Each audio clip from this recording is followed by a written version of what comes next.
Hello, my name is Shirley Self, and I'm here to talk astrology. Easter's coming up, and so I thought I would like to talk about Easter and Christianity.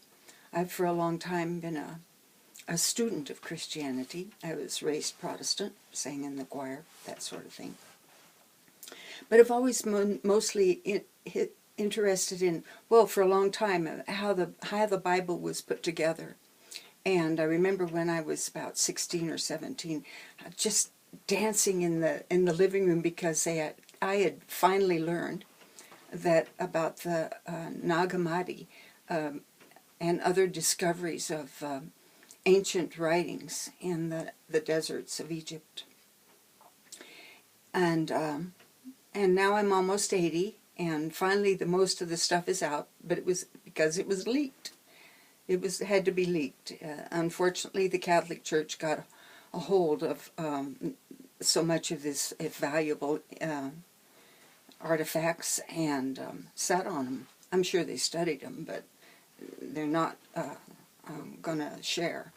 So finally we're getting a more clear view of the original Christian idea of what Christ was really talking about. And one of the interesting things I've noticed is there's been no discussion about any sex magic that was being indulged in the original Christian communities. But that is a secret, but that secret is coming out too. The fact that sex magic is an important ritual that brings one to higher consciousness and higher spiritual capacity.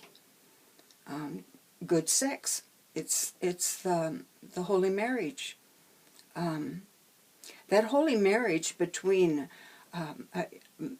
me and my man, that holy marriage between me and my man, when we come together, we both benefit enormously when we've actually made contact, when we've actually made spiritual contact. And I can remember the times that happened to me, but we had no ritual in which to bring this forth in a consistent way. And so it was pretty much hit or miss, and thank God there were some hits. But sex magic has been part of this Christian underground since Christ initiated Lazarus. At least I think that was who he initiated, the young man Christ loved. That's come out. I can't remember which of the Gospels that information was in. But sex magic has been a part of Christianity since the get-go. So what we see now, in the sad state of the Catholic Church, is a degeneration of real sex magic. Now understand, I'm not an expert on sex magic, as much as I would have liked to have been,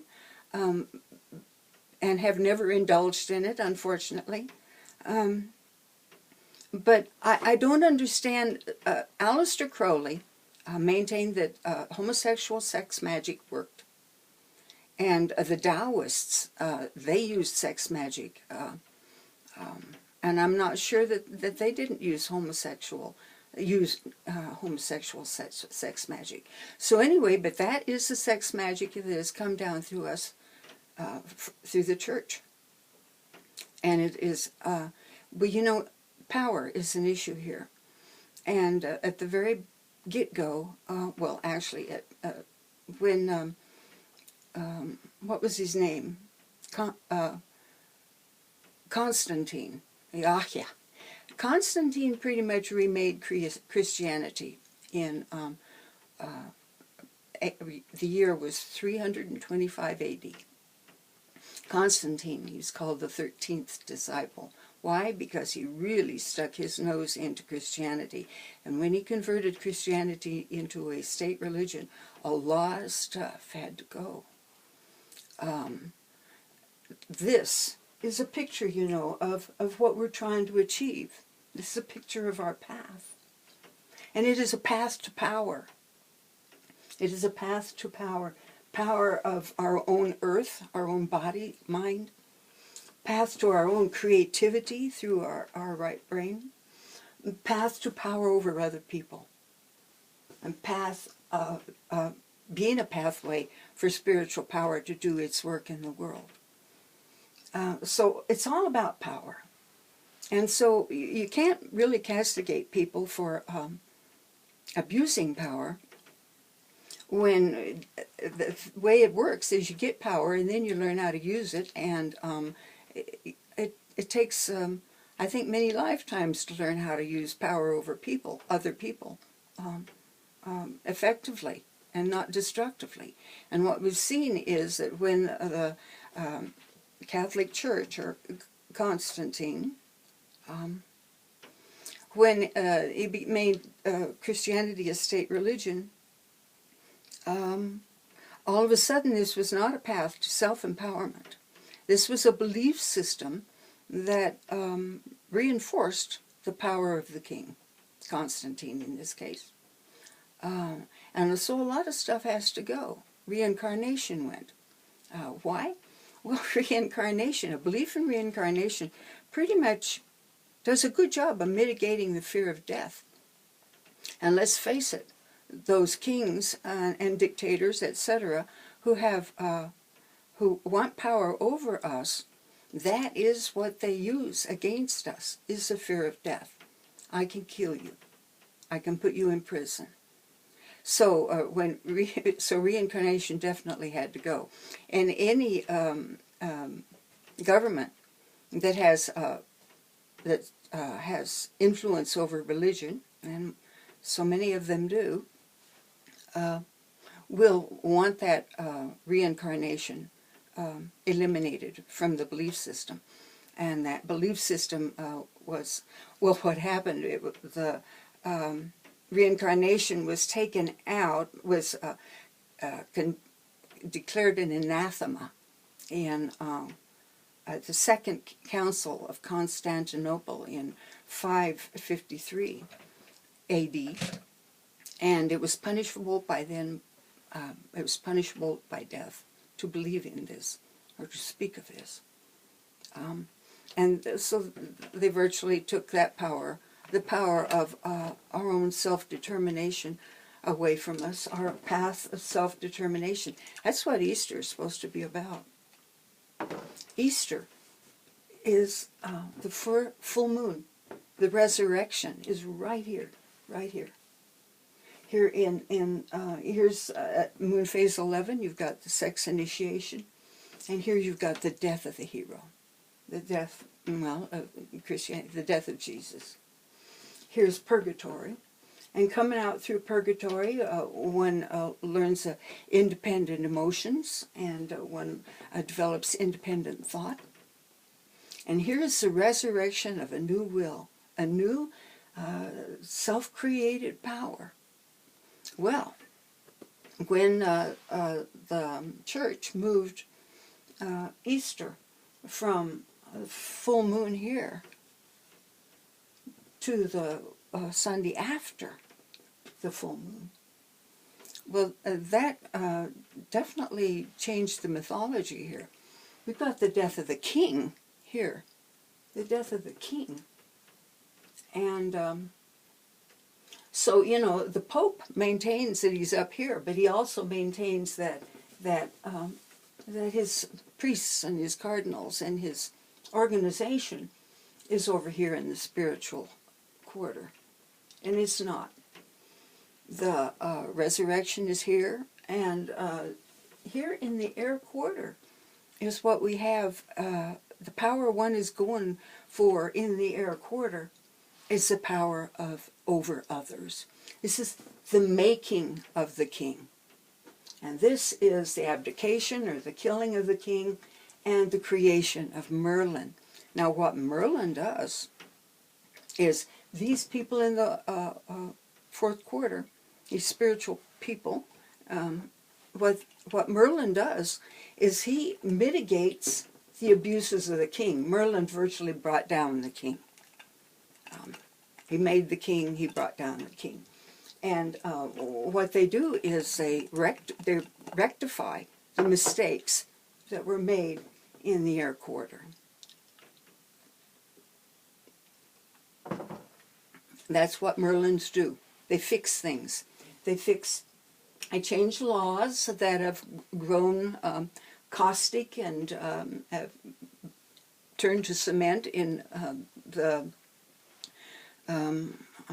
public realm, and they now why do they do that? Well, that's their body of fate. They were over here lifetimes ago. All these Merlins over here were over here theorizing, and their ideas were tested on people, and these people are the propagandists. These people put forth their theory the way they think it is, and they're the government. These people are in the government.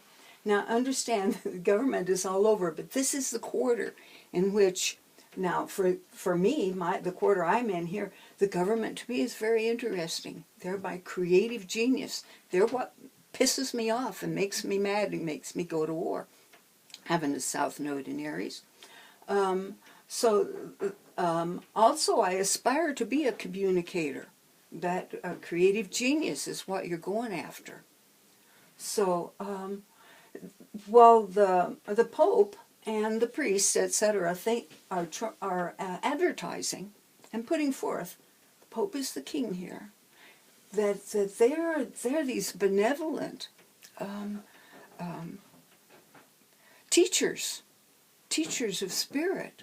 What they are is they're power-mad theorists wanting each and every one to be king. And what's interesting about the sex magic is, look what's right in the middle of this quarter, Scorpio. Now, the sex chakra and the power chakra are the same chakra.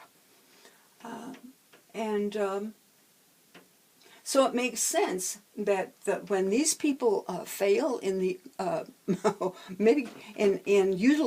using the power that they gain, understand that it's the power of ideas.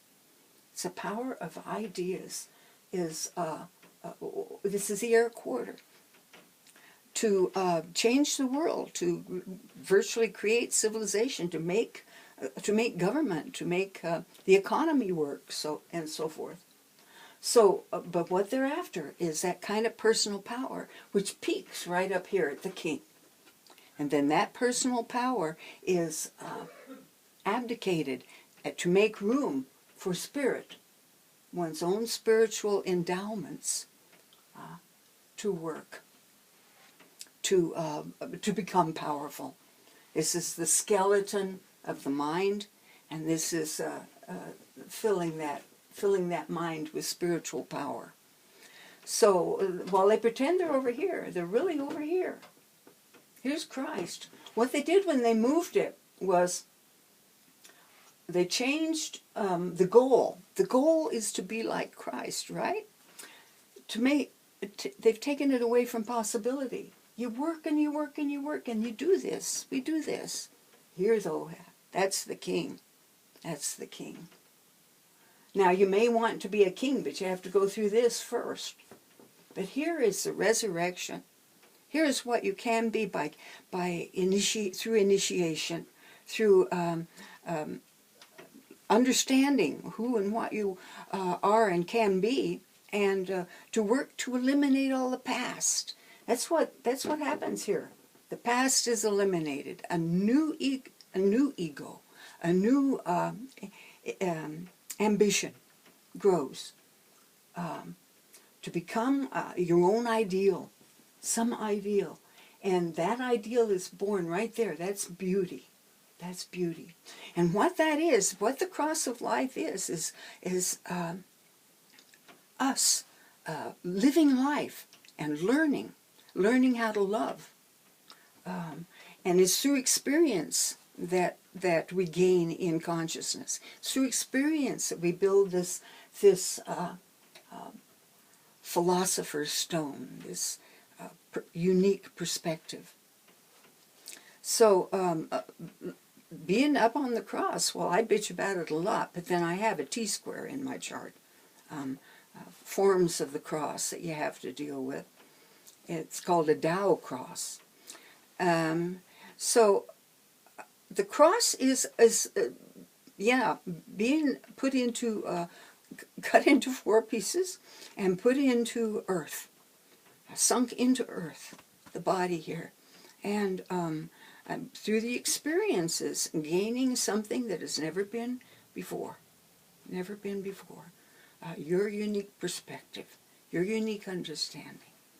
So when one can understand that, first of all, these people are propagandists. They may pretend they're over here, but they're really over here.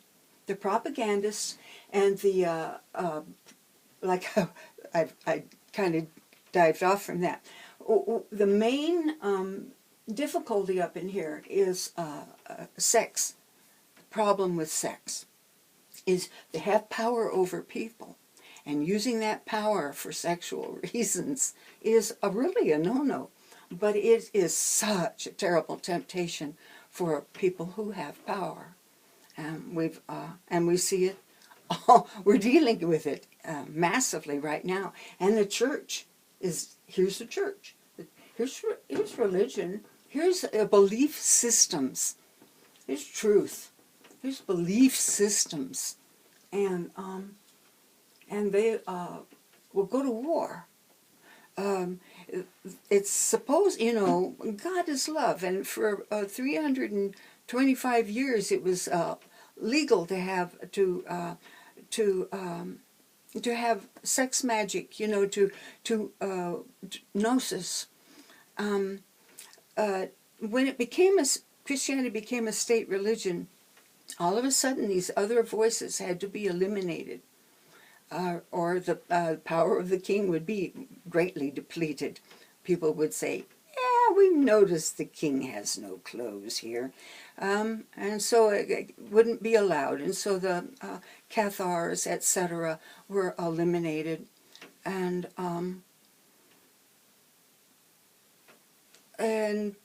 let me see, what else do I want to tell you? Oh, reincarnation. Reincarnation had to be eliminated. If you're not afraid of death, you're not going to be afraid of the king. That's why I write down in here and here and here and here. They deal so much with death. To know what it really is. To know that it's just the dolphin's down in earth right now and is going to rise, yay, or whatever. Where is our real home? I don't know. I've been told and read, and Yeats said that on the other side, you have a good time. You have a good time with after you've done your work. First, you've got to die, and you've got to digest what you've done here. That digestion is then turned into instinct, those understandings, into instinct and the growth of personal power. So it's a pity what Christendom has done to what was a way of knowing your way through here, a way of finding your way through. It became virtually, the cross was changed into a means of torture. You're here, this is a disease, endure it, you're not allowed to kill yourself, and you're a sinner, so pay up. It's a pity that it became that, but due to a lot of reasons, and one of the reasons is, of course, the finding of a lot of the original information. Somebody had the good sense to hide it. I did a past life regression in which I was a monk, and I was hiding a book from the horrible raiders, the sea lions, the sea wolves coming after us. It's interesting that my husband's one of his ancestral names was Sea Wolf, and he was one of those raiders. And I was a monk in flappy robe and sandals, running along a very slippery over very slippery rocks, looking for a cave, and the ocean just roaring right there at my right, as it is. And I was looking for a cave in which to hide this book, this very big, very heavy, heavy book. I don't know if I was alone or others were with me, but I was hiding a book from the sea wolves. And that brings to mind Ireland. Ireland is, I think I was Irish, and Ireland has been, it's been the refuge of Christianity every time it came under assault. Ireland has virtually saved Christianity when Rome fell. It by copying and preserving all books. Maybe that's one. Maybe that's one of the books I was saving. But in the Second Council of Constantinople. No, that one happened in 1553. Whatever the one was in 692 A.D., the church consolidated its power by forbidding the teaching the secret gospels. Now, the secret gospels, I'm pretty sure, included rituals of sacred sex. But and those when the state took over Christianity, those secret gospels remained alive in the underground, within the church, but in the underground, in the esoteric section of the church. So it was in 692 A.D. that those secret gospels were set. Everybody said, you forget them, don't use them. They're gone. Of course, they've still, there are still secret gospels, I'm sure, in the church. Those people, they don't turn loose of their secrets. Look where they are. They're up there in Scorpio. They don't turn loose of their secrets. But they had to castigate the Celtic Church, because it was putting forth that Saint Bridget was the reincarnation of Mary Magdalene, and or the Virgin Mary. By that time, Mary Magdalene already had a really bad reputation, due, of course, to their propaganda. History says, the history of the church says that Mary Magdalene went to the south of France and lived and taught and died in Provence. And it's interesting that that is the area in which all the black, or many black statues of the Virgin Mary as a black woman reside. And it's also the sort of the refuge of Saint John the Baptist. Saint Paul, you may or may not know, was a eunuch. He had, I don't know whether he did it to himself and how much he took off, but he, as he told people later, it's better to marry than to burn, and he chose not to burn. But he hated women, and it became a tenet of the Christianity that women were inferior and not quite up to par, in the spiritual area. So leave it to the men. Let me see if there's anything else I wanted to say. Understand that power, the purpose of life is to develop power. And understand that power is our intellect. Power is on our minds. It's the only power we grow. It's the only thing that is permanent. And everything we do is our minds. And that's where our power resides. And so we have this will to power. A problem with the will to power is inevitably you get the power, you work and you work and you work and you work for the power, it's then to use it properly and to not to use it over other people, to hold it over other people in some way. And we have to learn that. So understand that people will abuse their power. And one hopes that they learn, and we pray that they learn, and that's why we use it. You have to learn how to use it by using it. But here it's institutionalized. And when in a minute you institutionalize, think of institutionalizing a person. Deterioration immediately sets in. And even though they had gutted Christianity of its love and its gnosis, they could have done something to have encouraged people to be more creative. But in order to do that, you have to give up power. Traditionally, the king has wanted slaves, not free men arguing about things. And so I think that's all I wanted to say about Easter. Remember, the true Easter is the first full moon in spring. And we've had that first full moon in spring. That first full moon happened actually the first day of spring, within hours. So that's my riff on Christianity, and probably have more to come, because I'm fascinated with it, because it has molded my world so intensely, and my life, So I'm wishing you the best, and have a happy spring. And oh yes, it is here, even though the snow is also. God bless. Bye-bye.